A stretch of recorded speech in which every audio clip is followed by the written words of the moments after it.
Yeah, you should definitely Aloha tell me when we are people, live. aloha people. Merry Christmas, Adrian, Merry and Christmas, Claudia. welcome everybody. This is the sixth episode, the new year. We are in 2021. Hopefully, this year we want to believe, we want to trust that this year is gonna be better for everybody. So.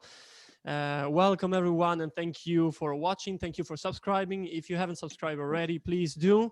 If you Thank use you. Instagram more than YouTube or Facebook more than YouTube, we are on social media as well, just like our pages.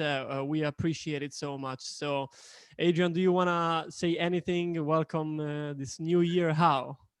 Happy New Year.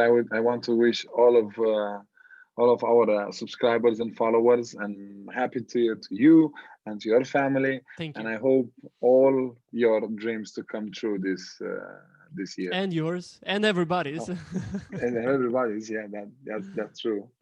Yeah, So, interesting. So today we have a very interesting topic. Before talking about today's topic, we want to remind everyone that we discussed already 5 different topics in our previous interviews with people from all over the world with all kinds of experience, great experience in the hospitality industry. So if you're interested yourself, just read it. It's in the title. If there is any topic that you're interested about, you like, you enjoy, then we suggest you to watch the interview, because we have good advice, good information, a good experience that we share throughout the interviews, and we believe that it caught the interest of a lot of people that we know and we don't know, on LinkedIn, on Instagram, on YouTube as well. We want to keep this going because we're getting great feedback from a lot of people. So for today, the best part of the interview and the interviews are the fun facts. So, Adrian, ask me. Come on, I should know this one. Oh, amazing. You should know these things because it's very big and very important. It's very related now with the situation that we are in now with the COVID and like hotel and the industry of hospitality being closed or postponed, let's say like that, until further notice. But I want you to tell me if you know the percentage of the people that they are working in hospitality now, if you can imagine, out of, let's say, if I give you the example, you would know exactly 100%. So I don't want to give you Well, you say the just percentage. So I will if I say, say the oh, percentage, then are yeah, we yeah, talking tell me. 50%? No, no, no, no, no, no. Out of something. Out of, because if I'm saying out of 10, then it's like the answer is there.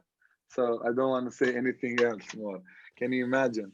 Because it's Uh, very sa- interesting. Sadly, I've got no clue, and No, yeah, it just tell it hit me. me.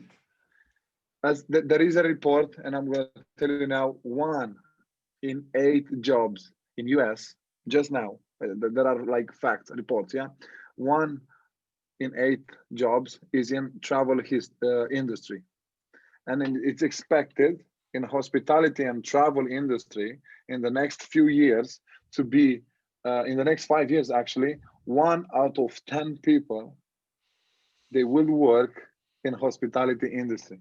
How amazing is that? And imagine how many people they've been hit all over the world. So if the planet has more than 7 billions or something like that, imagine like 1 billion people they've been affected or something like that. 100 millions or you name it. That's like interesting. It's amazing. 1 out of 10 people they will work in hospitality in the next 5, 10 years. Yeah, So you it's you you'll go on the street, and then out of 10 people, one is gonna be your co-worker. Let's say like that in this industry. it's It's crazy. It's it's crazy. They amazing. Yeah, they they have said that the industry will change forever after last year, yes, after what yes. happened last year.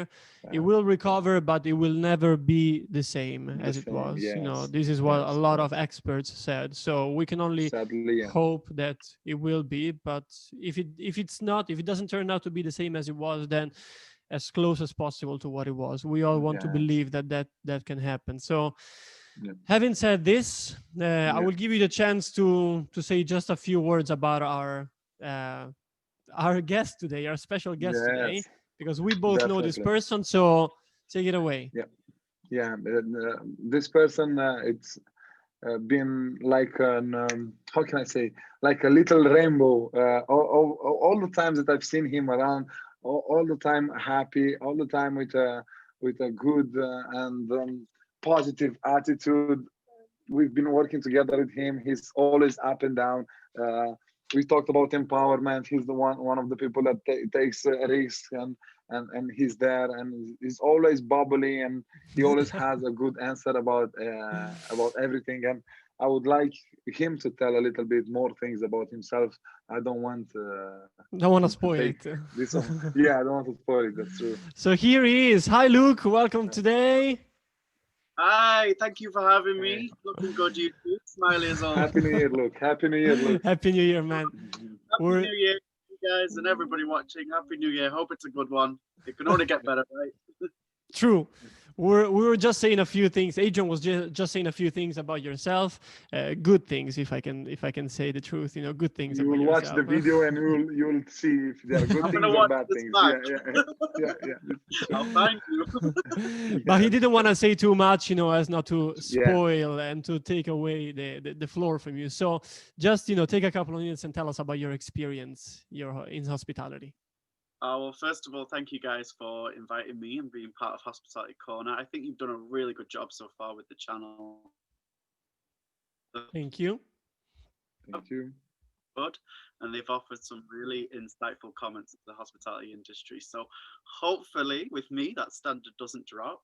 I do have quite a lot of experience with someone so young. I'm only 25, but I've been in the industry since I was 18, and I've worked at a variety of different properties, some in the UK, and then I was fortunate enough to be able to work in the United States as well. So I've got an insight on the different cultural aspects of working both here in the UK and in America, and the challenge they possess. In my time, God, that's 7 years now, that's flown by in hospitality. Most of that has been spent on the front desk in reception, but I've also had exposure to housekeeping, which is a very difficult area of the hotel to work in my eyes, the most challenging area. But during that time, I've been able to develop an understanding of really what it takes to run a hotel, particularly 4- and 5-star properties, how the departments interlink with each other. And I think working on reception and front desk gives you a true insight into all the different aspects of the hotel, because ultimately you are the heart of the hotel. So every department runs through you. Everyone depends on using reception at some point or another, both, you know, in terms of guests relying on you for that information, and always, you know, I guess first point of call and last point of call is reception. So in many ways we dictate how people's experiences are going to go, but also it's a really good place to work if you want to get that experience and move into other areas of the hotels, because you get to interact with everyone. So I've always enjoyed my time on reception, and probably why I've never left in my 7 years. Like, I do love working in that department. It is really good. That's good. I think Like, it can honestly, be. Luke, you said it like a story. It was magical. I honestly felt the impression that it was wrote in a book. It was beautiful. It's nice. That's my Disney experience coming out in Yeah. there. That's where I used to work in America, was for Disney. So that I definitely can sound and tell a story well. It's what they train you to do, for sure. I will add something as well, because when you said it's you know, it's great to work in front office, I think that it can be addictive, and I have seen it by experience. A lot of people leaving front office or leaving the hotel business, and then after maybe 1 month or 2 months they regretted the decision and they wanted to go back, because there is so much action there. You never get bored. There's always something to do. And if you change, when you change, you know, and you go and do something else, you do realize what you're missing, what you had. So I think it can be a bit addictive as well. Are you reminiscing, Claudio? Are you wishing? A bit of you there is wishing you were back on the front desk with me. I can tell. No, I always am. Even in this crazy period, you're like, there's so much that we could talk about. But today we will talk about one thing. You know, today we will talk about one area that that affects many departments, and even in the hospitality world, not only hotels, but we could talk about airlines and restaurants as well. Today we talk about overbooking, and as a consequence we'll talk about outbooking as well. So there is a lot that can be said about this topic, but the first question that I want to ask you, and is just based on your experience, because I want to add also that a lot of people watch these videos from Europe mostly, but also from America. I've been in contact with people that watched it from the States, and so you've been I think you are privileged. We have you can be honored, because you've both worked in the US and in the UK, in Europe. So I wanted to ask you the differences that you've noticed between working in hotels in the reception, like the outbooking, the overbooking process in the US and in the UK, if you remember, and if you want to tell us something, in terms of differences. Yeah, my experience in America, we were at like a holiday resort. So that was more a case of, it wasn't people just staying for 1 or 2 nights, they were staying for 1 or 2 weeks. So it was long-term stays. Generally, the hotel I worked at did not have the strategy of necessarily overbooking, because we were more going for secure bookings. So people would book holidays, so everyone would pay in advance for their rooms and their stays. The only time that we had the overbooking situation was when we ran into, so a few hotels end up having to be overbooked because they have maintenance issues. Some of the rooms go down or offline. The rooms have to go out of order. Previous guests can. Sorry, can you repeat the last part, because I think we lost you for a second. When was the only time that you had to outbook? Oh, so the times we had to outbook was like when we ran into unexpected issues. So if we had like a maintenance issue with the rooms, previous guests had stayed in them and there was a problem because of that, then that's when we'd have that. We wouldn't intentionally look at overbooking the hotel per se, but that's just because of the type of hotel we were. We were a holiday destination. So the percentage of no-shows or last minute cancellations was very low. I do know that like we would take a lot of outbookings because of that, though, because we always had the flexibility. So if there was a corporate hotel down the road to us, then we would have that possibility of allowing. I'd say the difference between perhaps America and the UK in terms of overbookings was that in America I found it was a lot more business orientated. Like perhaps when I experienced it in the UK, we had a close link with 10 of the city centre hotels. We had that rapport, we had that relationship. Whereas I think because I was in America, maybe because the hotel I worked at was the leading one, people generally were it was a bit more, we're not going to discount you a rate for this hotel, it's going to be the maximum rate, probably a bit more. We're going to try and maximize that profit. I'm not trying to say like Americans are just out for all the money they can get on this situation, but I definitely saw more of a business aspect to how it worked over there for sure. Whereas in the UK, it seemed like we had a rapport with the city centre hotels.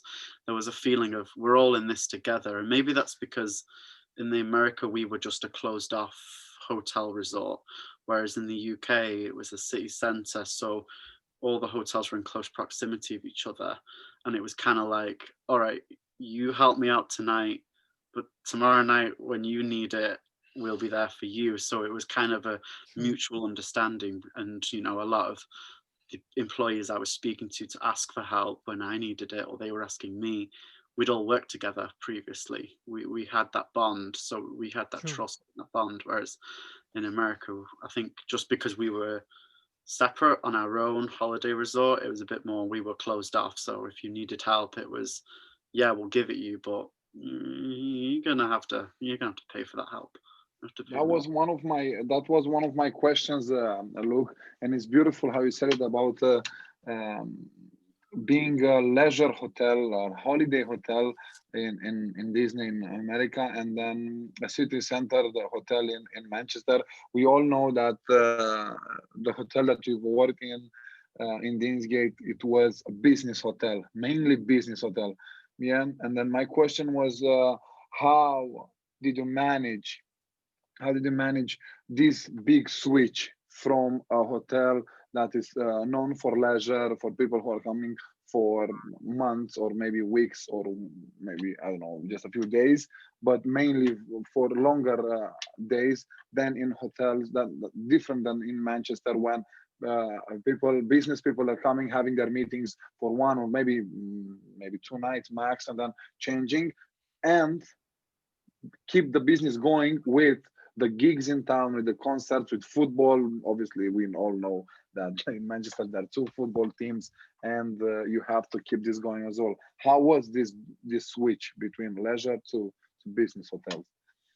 Yeah, it's interesting for sure, because the challenges you face, when you're in that leisure environment, I loved it because everybody, all the guests were relaxed, everybody's there to have a good time.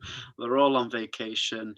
So it was more like you had time to talk to them, to get to know your guests.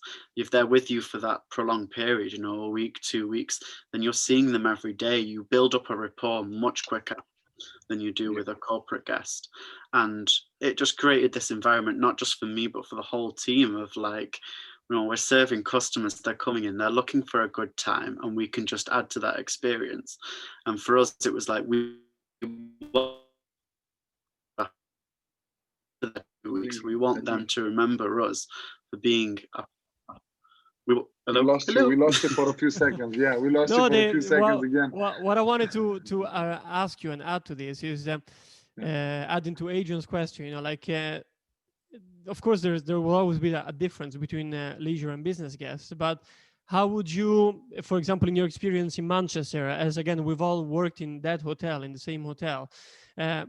how did you notice and how did you handle, if you want to give us an example, the two overbookings, like and the two outbookings possibly, with a leisure Yeah. guest and with a business guest, and what do you think generally about the idea? And with this we digress a little bit, but it's an open question, but just let me know, tell us your idea. Yeah, Yeah. so as we said, you got those leisure guests that come in and they're a bit more relaxed, whereas the corporate ones I was used to dealing with, they've had a stressful day. This is a hectic. They've probably been in meetings. The reason they're traveling, they're away from their families, they're on their own. So ultimately, you're dealing with a guest in front of you that really just wants efficient, quick service, get to that room and have themselves taken care of. And it was much more challenging with that type of guest, because it kind of, you're in hospitality because you want to get to know the person. But sometimes, you don't really have that time to get to know that traveler. However, if they're returning and they're coming back to you every week, then, you can get to know that guest. And even though they don't realize, you get little bits of information out of them every week, and you build up the person they are in your mind so you can cater for them. Sometimes we would really impress our guests because we'd be able to deliver things to the room that they didn't expect after their business day. And they'd be like, how does this guy know I like this? Like, how does that work? And that in itself was really cool to be able to deliver and always, either match or exceed guest expectations, because that's the corporate guest who's working 9 to 5. Like, they really did not expect these additional touches, but if you can do it, then you're making someone's work life much easier and much less stress-free. Now, when we're talking about like overbooking or situations like this, for the corporate traveler, ultimately, as I said, they just want to get in that room. They really do not want to have added additional stress caused by, suddenly the room that my company's booked for me is no longer available at the hotel. Like, that's a crazy situation. First of all, when you talk about like overbooking a hotel, you don't just randomly close your eyes and pick which guest you have to outbook. I mean, first of all, when you're implementing an overbooking strategy, you don't intentionally go into it with overbooking. That's the last thing you want to do. The whole purpose of it is to actually avoid that. So you don't just take a stab in the dark at the strategy, or at least you hope that hotels don't just take a stab in the dark. They figure it out. They use data analysis to predict how many no-shows we've had in Exactly. days, how many no-shows we had last week, and they can calculate what the overbooking limit should be, matched with what that previous data has shown. Now, if you do end up with the strategy slightly backfire, or if you under or overestimated by 1 or 2 and you have to outbook someone, then it's about being organized. It's about seeing, okay, yes, we are going to fill tonight. Yep, probably going to have to outbook someone.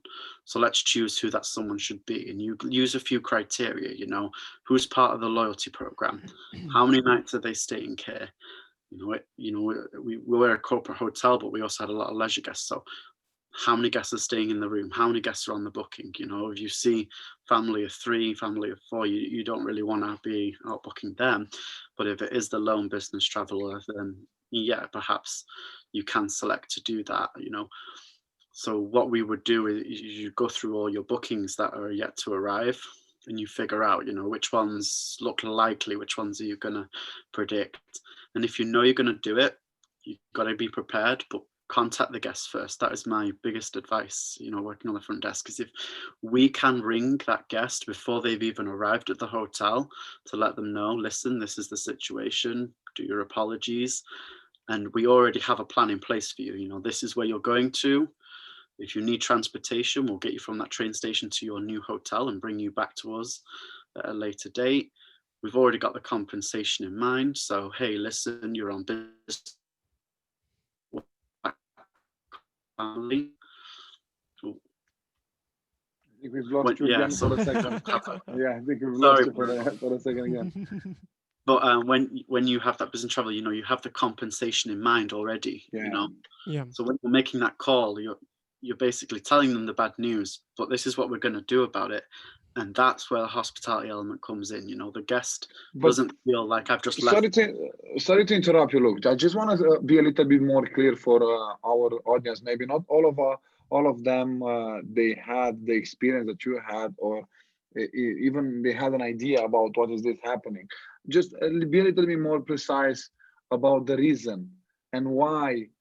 Because you already talked about the compensation. I don't want to put you in a tough situation now, but just to surprise a little bit with the question, tell me a little bit the reason why the hotels are doing this. Yeah, first of all, and second of all, if we're talking about money, you're saying that we are making money, but a different way you are compensating a guest who would make money for your hotel. Doesn't these things come head to head in a way or another?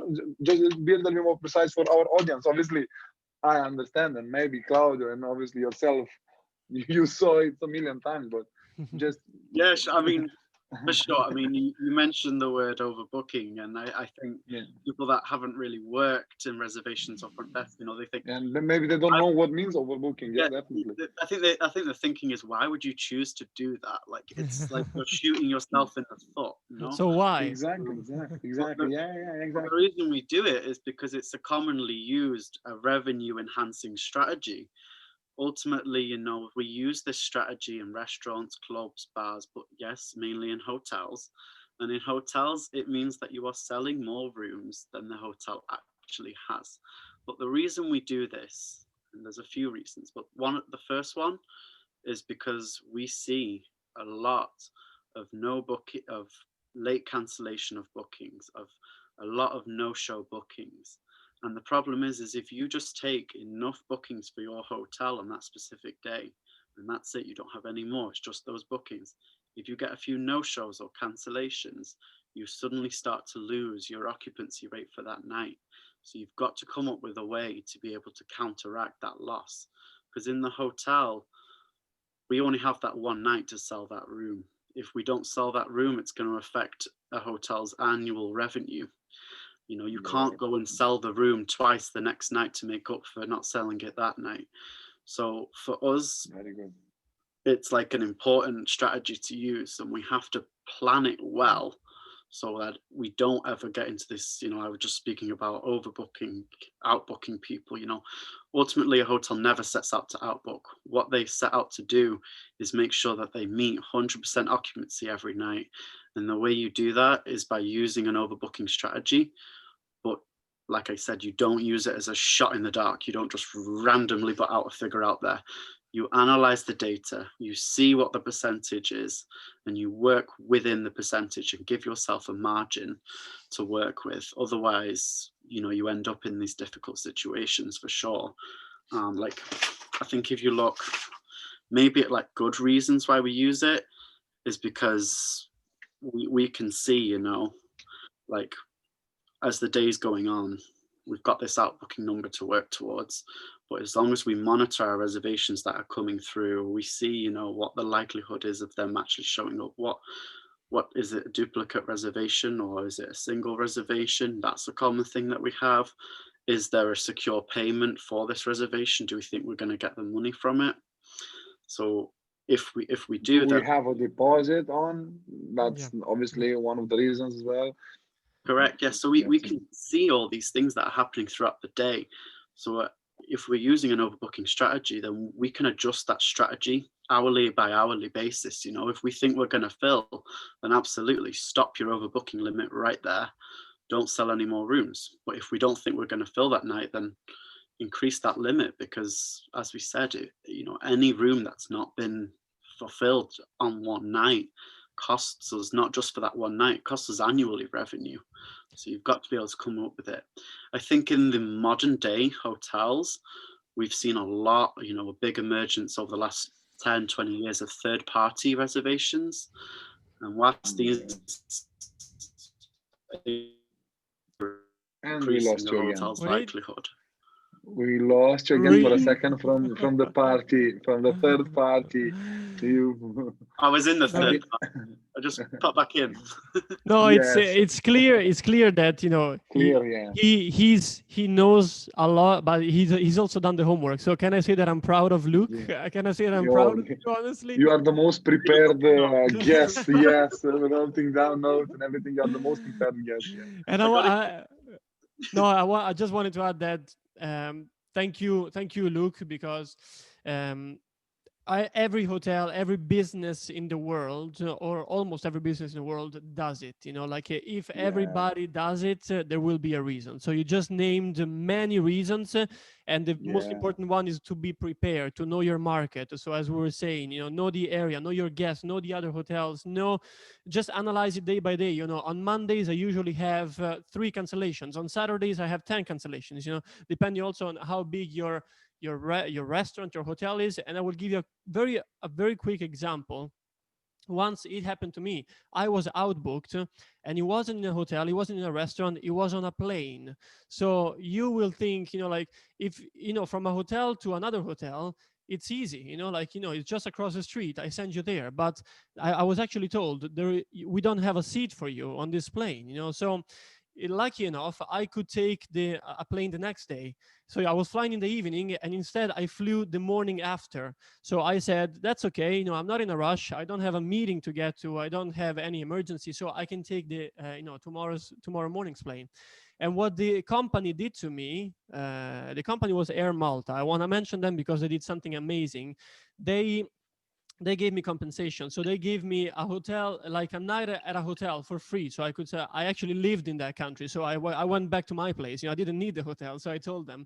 They gave me a taxi ride back to my place, and then a taxi picked me up to the airport again. But they gave me something like 250 euros to spend in shops or online. So like 50 euro credit cards that I could use just as a compensation. So of course, I wasn't upset, because I was really flexible, and I could fly the next day. But still, they have a procedure. They follow that procedure, and I will always remember that. Not because of the compensation itself. Of course, that helped. I think I bought a lot of things with that money. But the way they handled it, they took it seriously from the beginning. They asked me the question: would you consider not flying today? And I said, yeah, that's okay. Yeah, I don't think they expected that answer. But I wanna tell people that if it happens to you in a hotel or in a restaurant, just think that, you know, it also happens on planes, and I'm curious if it happens on cruises as well, or, you know, that's why I asked you that question, because you work in a Disney hotel. So I was really curious, you know, like, did it ever happen to you in a Disney hotel? Because people, I think I would be very, very upset, because I booked the hotel for a specific reason. If you send me somewhere else, there is no point, you know, in staying, you know, on this vacation anymore. So I just wanted to add that little bit. Yeah, for sure. I mean, hotels, like I said, no one ever goes into using an overbooking meaning to actually outbook someone. But if it happens, like you said, you know, you can actually turn that experience around for your guest by being prepared, by having suitable compensation in place. You know, Adrian asked me what the difference would be between corporate and leisure, and it's like, well, if I'm staying on a corporate stay and I'm just on my own, then okay, I'm not too bothered. But if I'm with my family, yes, I'm really going to be bothered and impacted, because that one night stay, it's just somewhere to sleep, somewhere to stay, and get me prepared. You know, I want to feel relaxed on that stay, of course, but ultimately it's just myself impacted. Whereas if I'm with my family on vacation, then, you know, that's the 4 or 5 of us impacted. You know, I mean, I don't have kids yet, but I'm sure, like, if I'm a dad or a mum, then it's just going to add to my stress. You know, I've got screaming 3-year-olds, and I've also got to deal with this annoying hotel person saying I can't stay here. But it's not nice. If they've been prepared, if they're willing to cater for me, if they've found me, I think a crucial element is finding someone a suitable accommodation, which is of the same standard or higher than what they previously had. Exactly. Nobody wants to be told I'm staying in a 5-star resort and then suddenly I'm offering you the 1-star B&B down the road. Like, that's not going to fly. No. But if the hotel's been prepared, I think they can actually sue you for that, but he's coming back. even Okay. I keep going in and out, honestly. The stress of 2020, working from home, I guess, coming into 2021. No, but crappy Wi-Fi signals. No, but thank you.